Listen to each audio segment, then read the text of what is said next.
Hi there, my name is Kay Moon and I'm a twin flame channel and Western astrologer, and this is a video about the Sagittarius full moon. Super exciting times, my friend, and I use exciting as a euphemism. A lot of you know you are not having fun. None of us are. So hang in there, beloveds. This isn't going to be a forever journey, but it is a required step in the journey for all of us as we move toward, as my astrology teacher Nadia Shah says, greater love and greater wisdom, but also as we move toward greater expression of love and freedom and love and truth as well. So, since we were last together on one of these videos, the nodes changed signs. And we had the nodes of the moon, which are sensitive points. They are calculations. They're not actually, how to put it, they are not planets. The nodes of the moon are sensitive points of calculation between the earth and the moon. In the sky, and they move a very particular way in relationship to what we can see on Earth. And so their nodes spent 2 years in North Node Cancer, South Node Capricorn. And just this last little stretch of time, we had the North Node move into Gemini and the South Node move into Sagittarius. And when the nodes of the moon change signs, they bring forward a new focus for us as a collective in terms of where our energy is meant to go. With the North Node in Cancer, our energy was meant to be focusing on shoring up our emotional foundations. And so the uncovering of wounds and triggers and familial templates that prevented us from having a life of emotional integrity, where we had the opportunity to act in alignment with what our hearts felt was true. All of the issues that blocked us from taking those types of actions were brought to the surface during the last 2 years. Now we have the North Node in Gemini. And what a kickoff we have had. These 2 years bring forward a different energy for us. Gemini and Sagittarius, just like Capricorn and Cancer, they work as a singular energy because they are tied together by 180 degrees on the Zodiac Wheel. Gemini is, both of them are the energy of communication, thought, mind, and spirit via the words, creation via words, but also thinking things through and talking things through and understanding where it is we want to go via our highest ideals and via our choices about those highest ideals. That's Gemini Sagittarius. It's thought, mind, communication. The interesting thing about this is that the North Node has placed itself in Gemini, and it's understood among astrologers when you look at the Zodiac Wheel that the later 6 signs, Libra all the way through Pisces, are the 180-degree evolution of the earlier 6 signs, the younger 6 signs of the zodiac. So Aries evolves into Libra, Taurus evolves into Cancer, and Gemini evolves into Sagittarius. They're linked energies, and one comes earlier and is understood to be quote unquote younger. One comes later and is understood to be quote unquote more mature. However, with the North Node moving into Gemini, the South Node in Sagittarius, what we have happening, as you can see, Sagittarius, the symbol is 2. It's the sign of the twins.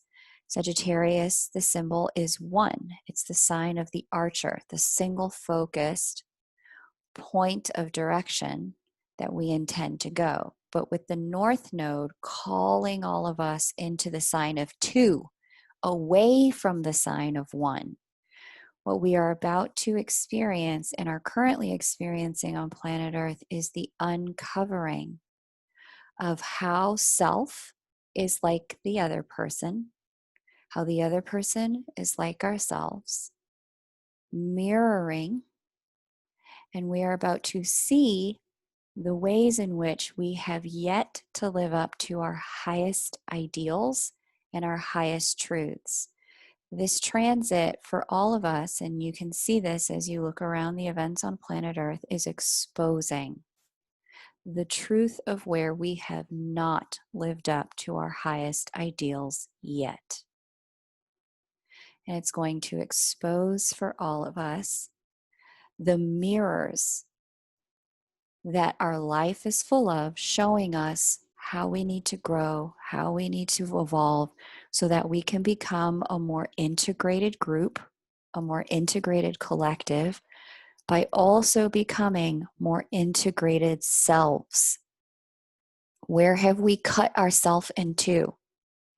Where have we said, oh, this part of me is acceptable, but that part's not? Where have we said, oh, this other person who's just like me actually isn't like me at all? That's them. This is us. This particular transit, as the North Node really just arrived in the last 2 to 3 weeks in the sign of Gemini, is going to show us the truth about where we need to change so that we can become whole again. So this is a 2-year transit, and this is just the beginning, people. So fasten your seatbelts. If this is how we're starting, we've got a long way to go. And, you know, there's something to take heart in and things to take hope in as we look about what's happening in the world. You know, it's interesting. My divine counterpart had asked me recently, as we were, you know, discussing the protests against police brutality on TV and racial injustice. We were talking about it, and he said to me, you know, Kate, how do you not give up hope? Like, how do you still believe in people looking at this? Like, you already know how I feel. Like, I feel like the human race is garbage. And I'm like, I know. That's not the truth. I know you feel that way. And I just said to him, you know, the reality is that, you know, there was a point in my life where I got so depressed about specifically racial injustice and class injustice and gender injustice. And I just got to a place in my life where I got so depressed about it, I ended up having a nervous breakdown. And I said to him, the only way I was able to make it through that moment of my life was to take my attention and place it on where I could A, create change, and B, where there was light. Because as long as I was looking at darkness, I had manifested darkness within myself. I had become it. I got so depressed, I was non-functional, not dysfunctional. I was not able to function at all. I mean, I had to withdraw from school and like take time off, and I had to do all these things because I was non-functional, and I was that depressed about these things. And the only way to reintegrate myself and not see myself as a victim, as a woman of color, and not see myself as a you know, someone who's always going to be on the short end of the stick, was I had to locate where I did have power and locate where I did have choice. And I needed to place my attention on what was working, what choices I did have, and what power I did have so that I could become whole again. By focusing solely on the darkness, I had split myself in two, and I had divorced myself from my own power. But when you have the opportunity, and this is a choice moment, the sign of Gemini, the sign we just got into, is about choices. When you have a choice, about where to place your attention. My invitation to you is, and Love and Light's invitation to you is, focus on where you have power and choice. Focus on where you are whole. Focus on how you are able to create change. It is important to understand what's not working, but only so that you have access to what can work. Not so that you can set up a home, camp there, stay there, and consistently find what's wrong forever and ever and ever for the rest of your life. That will lead to non-function. And I explained this to my counterpart, and I said to him, I said, there's no life there for me. And that was the truth. I was dying when I had my attention on those things. So, the invitation is to make choices that are constructive for the pain and the disappointment and the disillusionment that we see when we look around our communities, our governments, our neighborhoods, our families, to make choices that are constructive and that build and that foster life and that bring us into a place of greater integration within ourselves. But what we are seeing in terms of, these protests and disparities, especially health disparities as it pertains to COVID as well, what we are seeing is, how to put it? It's the exposure of disparities that were already there. This is not new. What we are seeing is the exposure of separation that was already there, and our inability to be one with ourselves and one with others. What's getting exposed are all of the ways that we were already stopping that oneness and that unity consciousness. So take heart, beloveds. You can't heal what you can't see. And now that you can see it, you have the capacity to do something about it. Okay. So, and this is a good thing. The lunar eclipses bring endings and completions of cycles. And what the lunar eclipse is ending in Sagittarius is false hope, false faith, false beliefs that we were further along than we actually are. That's what ended for all of us. And wherever Sagittarius or Gemini sit in your chart is where that falsity is currently getting illuminated.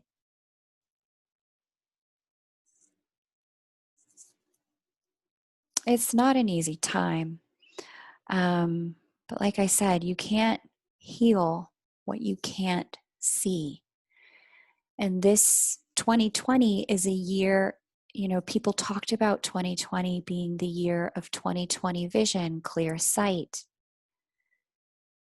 It's painful to see what we haven't been able to see when what we haven't been able to see has been so separative and so divisive. And so compromising when we thought we were so much further along, living by so much higher ideals. Now we are seeing where we need to raise our own bars when it comes to treating ourselves as we would treat another, treating another as we would treat ourselves, etc., etc., etc.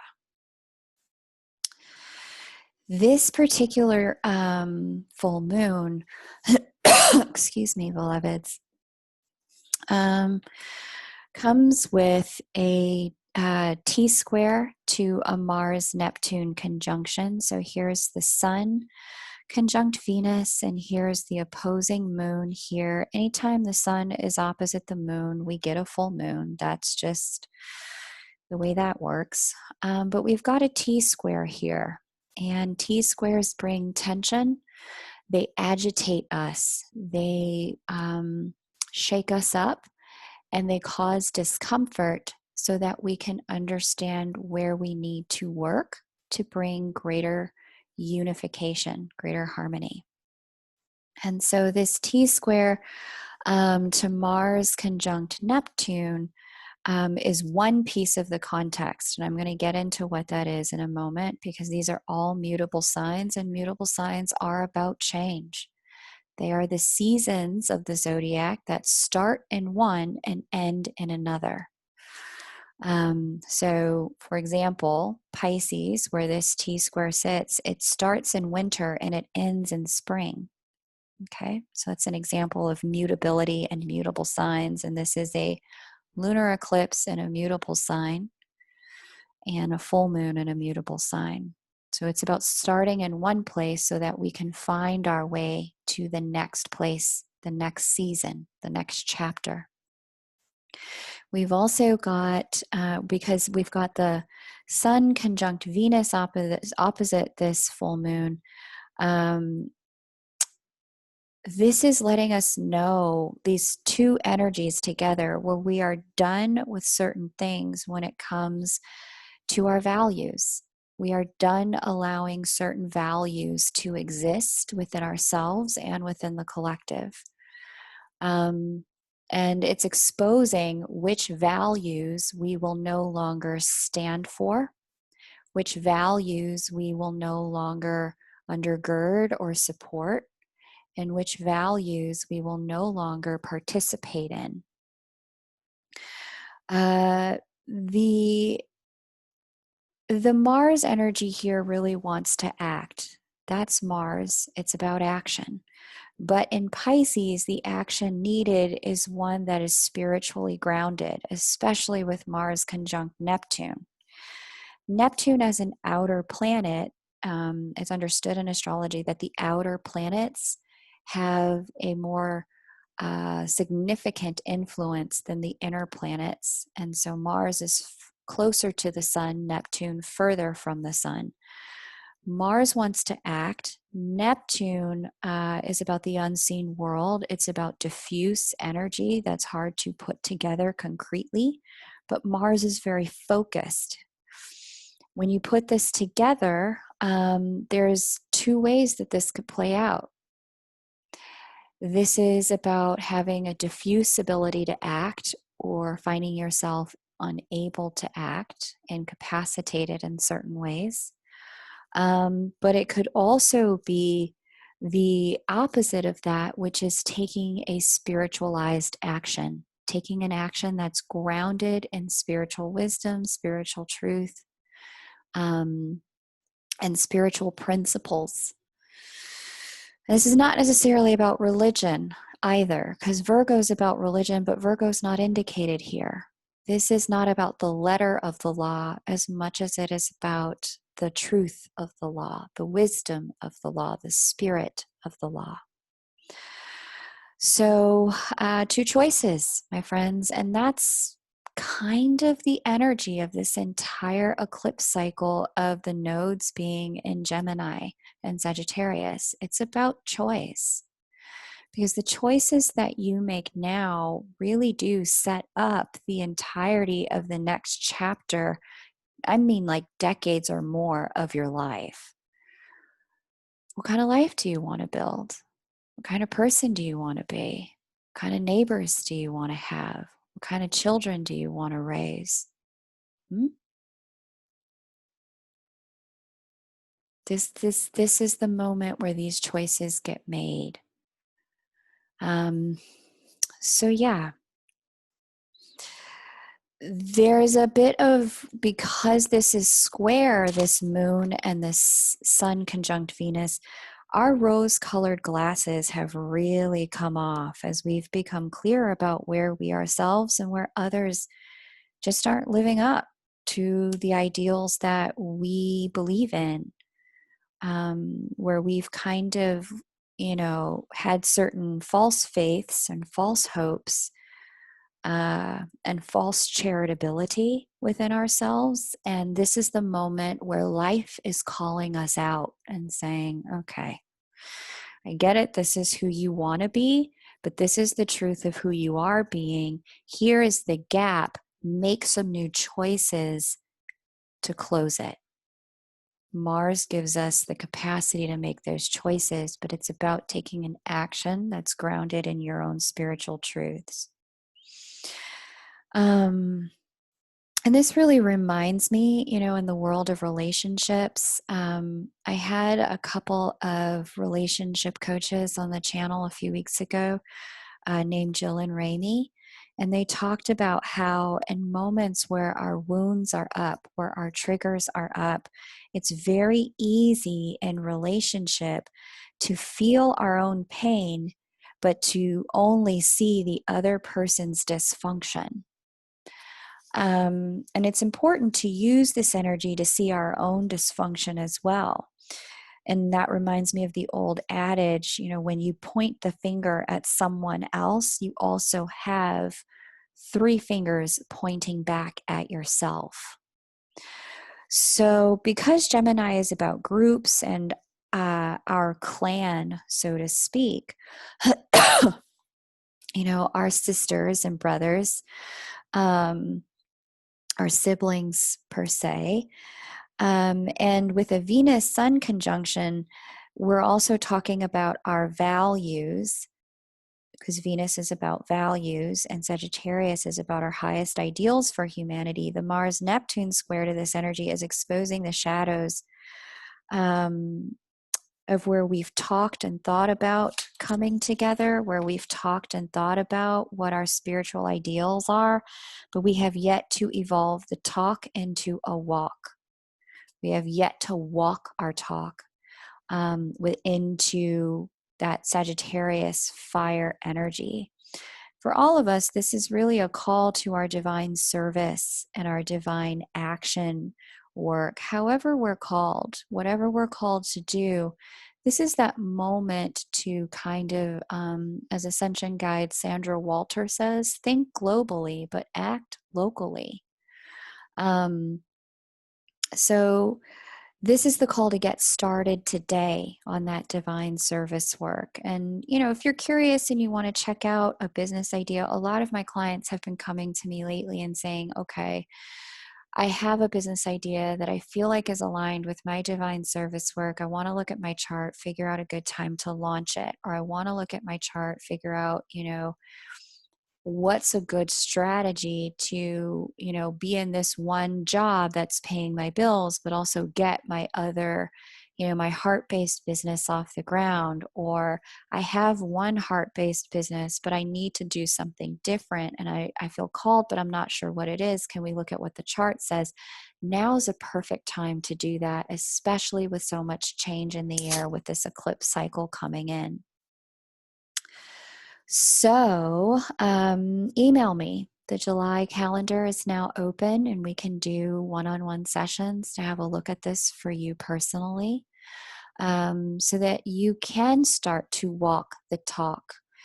Because I will tell you, it's going to be much easier to begin now than it will be in the later stages of this cycle. You kind of want to use the momentum of the current closures in your life. Use the momentum of that to propel yourself into your new beginning. Think globally, act locally. You've talked about it, now walk it. This is the time.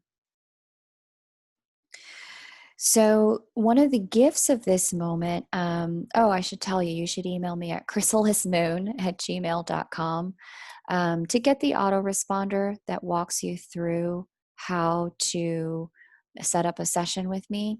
It'll explain in detail what you need to do. Once you've made your payment, I'll send you a scheduling invitation and you'll be on the calendar for July. Okay?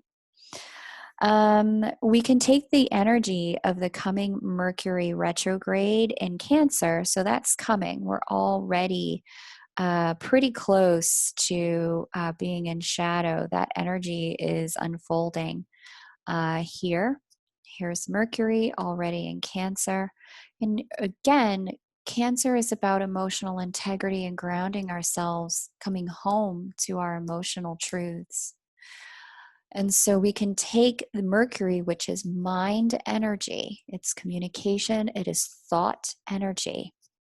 We can use that Mercury retrograde in this water sign to do one of two things. As I said, this energy coming forward is a lot about choice. And there's shadow energy and there's light energy. Where do you want to put your attention? We can either retreat to our us and continue to make them wrong. We can retreat to our old spiritual, sorry, not spiritual, but emotional safety comfort zone and avoid stepping into this new emotional reality that we're now all being faced with. Or we can use it to thoughtfully transform the way we think and speak about being a human family and how we stick up for one another and have one another's backs. We can use the energy that way as well. We can also use the energy to, take a minute, like just take a beat, take a pause and say, okay, here's what I know is emotionally true for me at this moment. There are certain things that are gone. They're done. Pluto, Jupiter conjunction took them away. It's over. Here's how I feel about that, and here's what my feelings and my heart tells me I really want. Okay? So there's a choice. How are you going to use the energy? Again, the more we try to hold on to what's done or pretend like the old way can still stand, the harder this is going to be. We have a choice, but change is upon us, and the only way is forward. We can do this painfully or painlessly. Either way, it's here, and change isn't really comfortable to creatures of habit such as human beings. It can be uncomfortable, but it doesn't have to be painful. There's also an energy here of a Lilith-Chiron conjunction. And so that's taking place out here in this fire sign of Aries.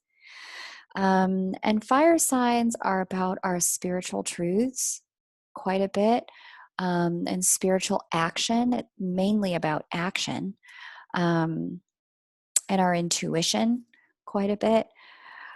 Chiron is about healing. Lilith is really an understanding where we can't negotiate anymore. We're done trying to negotiate the truth of who we are with other people. We can't do that anymore. And so Aries is the sign of the self. Lilith and Chiron sitting together in the sign of the self is causing all of us to have a hard look at our lives and recognize where we have negotiated ourselves into a corner, where we just can't do that anymore. It's time for us to come out of the corner. It's time for us to stop compromising. It's time for us to stop silencing ourselves. It's time for us to look at the wounds and to take the action required to protect ourselves, to honor ourselves, to express ourselves, and to motivate ourselves into that new chapter of our lives. So it's an exciting time for humanity. And for any individual listening to this, you want to have a good look in your life at the places where you have shortchanged yourself and where it's time to cut it out.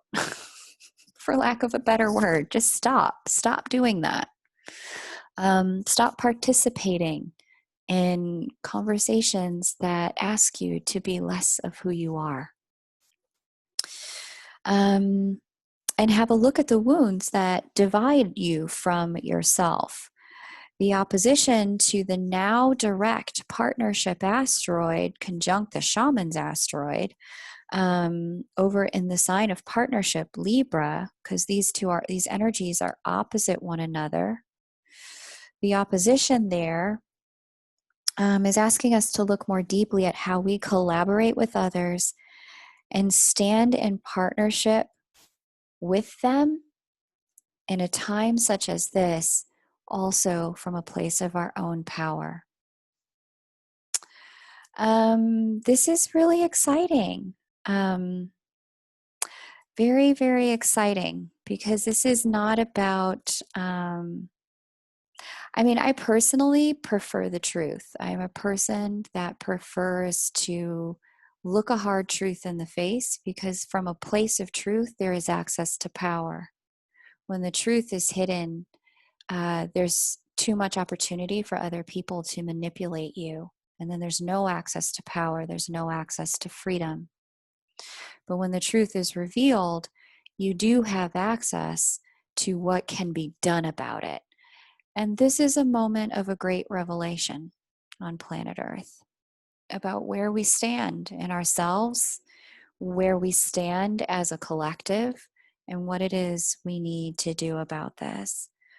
On a closing note here, well, let me just say before we get to the closing note, all of this is happening in the context of the major change energies in Capricorn. And these change energies, when this configuration was last seen in the chart, it's been hundreds of years since these kind of planetary configurations have been available in the chart. So the people who are on planet Earth right now are really I can't believe that you incarnated here on accident, because this kind of transformational energy to planet Earth, because Capricorn is an earth sign, and Capricorn's about the structures that we've built. This transformational energy is really calling us into changing the structures that we have on planet Earth. Pluto is destroying them. Jupiter is expanding the destruction, because Jupiter expands whatever it touches. Saturn is calling us into higher integrity. Pallas is protecting that which is actually for the greater good. And Cheroklo is allowing the divine to intervene, or to show up and intervene on our behalf, to intercede for us and allow us to get back what has been lost in a better format that it was taken away.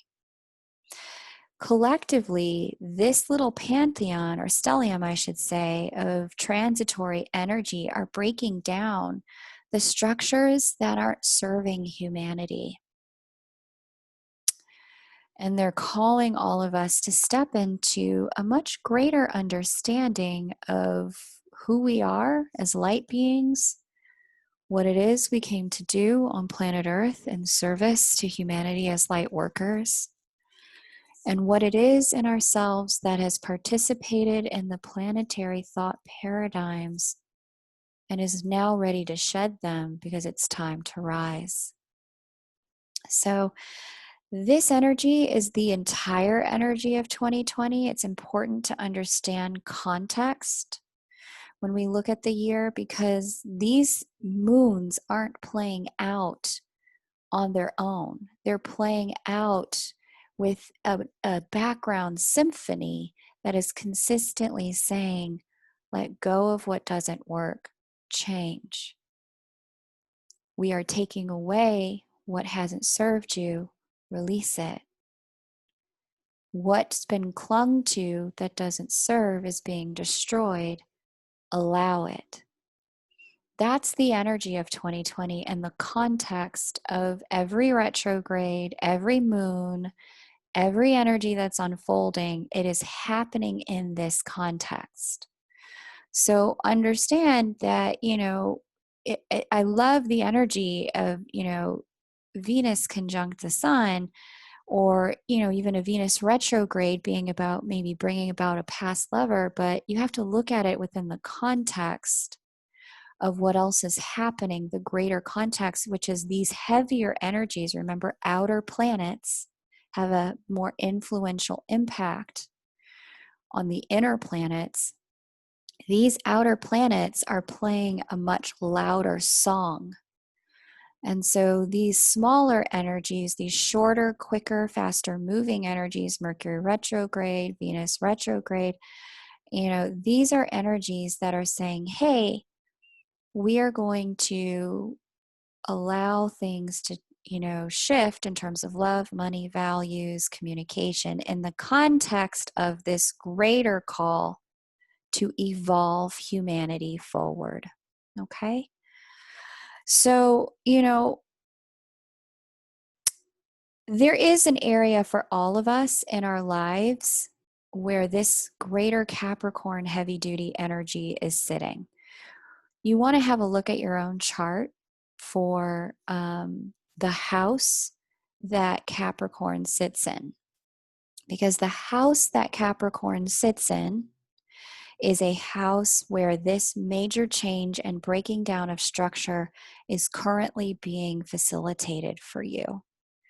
Because once you understand the house placement, then you understand how to work with the energy.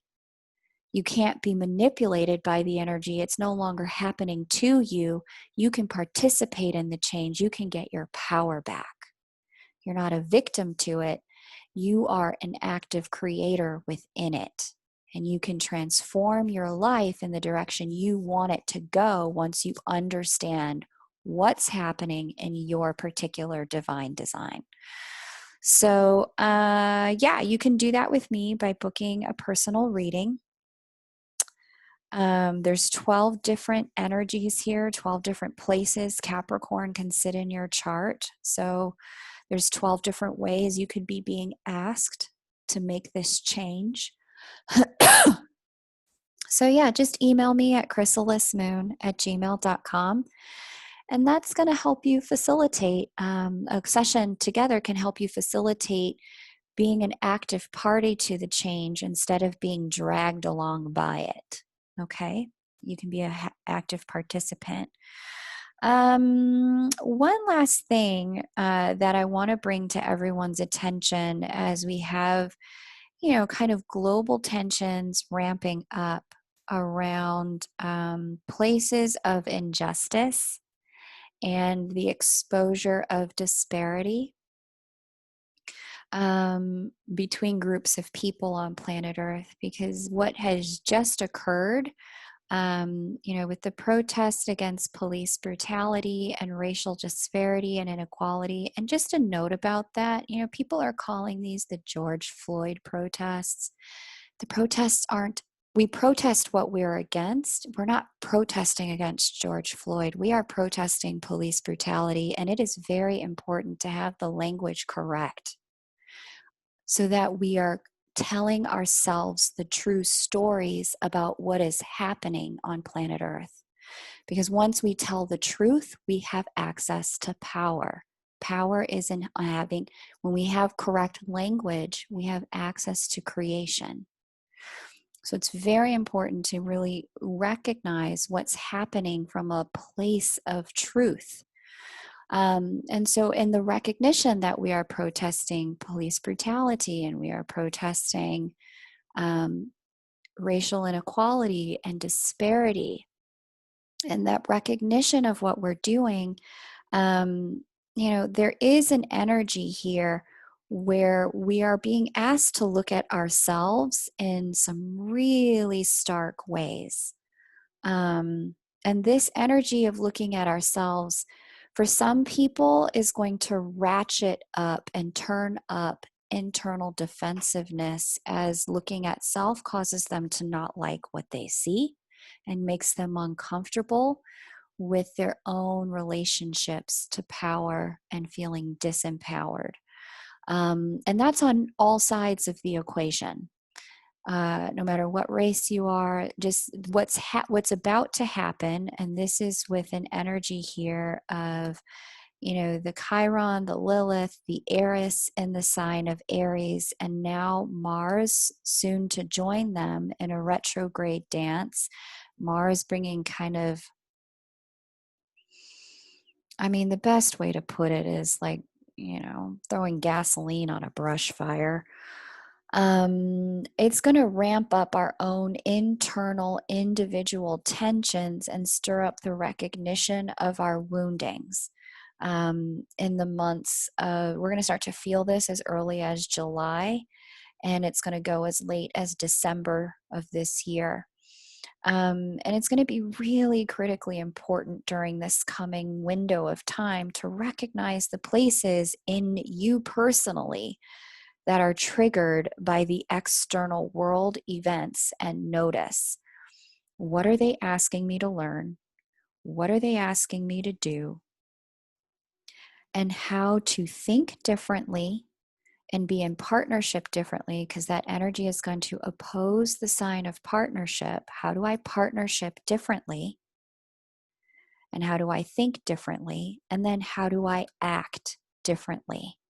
That's that Aries energy. It's about action. Okay. And this is going along with that Sag and Gemini axis energy. Sag and Gemini are about thought and communication. And how do we begin to implement our highest ideals? Because the triggers, once Mars arrives in Aries, are going to be plentiful. There's going to be a lot of them. Tensions are going to be extremely high. And they are asking us to rise and not knee-jerk react to other people. They're asking us not to react to them, but instead to rise in us, in ourselves. Okay? All right. So I am going to be to my particular call to spiritual service during this time. And spiritual action is to, as we move into what's that called? The solstice, the summer solstice on June 21st of this year, is to hold space again for the Christ consciousness meditations and to be able to anchor Christ consciousness on planet Earth.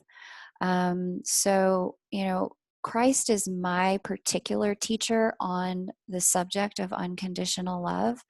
However, both myself and Christ recognize that there are other teachers on the subject of unconditional love.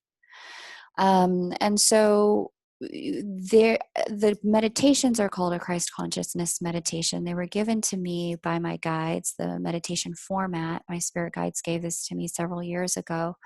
And I've been doing it and working with it. But you can come, you don't have to be a Christian. You can honor any other teacher on the topic of unconditional love that works for you. We'll be doing 12 days of these meditations together at the same time every day. And at the end of these meditations, after we have amplified the light body of unconditional love in our personal fields, from wherever you are on the planet, we'll be taking an additional step together. We'll be collectively uniting our hearts. We will choose a circumstance or a place or a group of people that need to have that unconditional love amplified for them. And what we will do collectively as a unified heart grid in our manifestation is we will beam unconditional love toward that circumstance, place, set of people, etc. And those will be chosen during the live meditation. So there will be 12 days of this where we will move into spiritual activism and anchoring our own spiritual unconditional love energy, and then uniting together as a human heart grid on the planet, anchoring that energy around the globe and uplifting the planetary template around love. So, that was my call to divine service work at this time. So I offer that to you. You are more than welcome to join those 12 days of Christ consciousness meditation. They'll begin 12 days before the 21st. So I believe 21 minus 12 is like I guess, the 8th. So in a couple days here, actually, we'll be beginning in a couple days.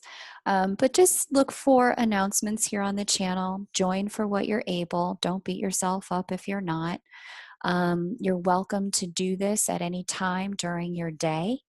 If you can't join our live group, just know that the collective light grids of love that we will be creating will be active over the course of the day as people jump into the grids and anchor the love wherever they are in their time zone. So if it doesn't work for your time zone, know that you're not missing anything. You'll just be activating the grid and pumping it with love, light energy that will be channeled through you as we do our work collectively over the 12 days, okay? Um, so again, feel free to join for that. And if you'd like a personal reading so that you can look into your divine service work and calling at this time, just email me at chrysalismoon@gmail.com. And yeah, you'll get that autoresponder that will tell you exactly how to book. And we'll be booking together and reading together in the month of July. I thank you so much for watching, liking, subscribing, and sharing. And I look forward to seeing how all of this resonates for you in the comments below. Take great care. Bye for now.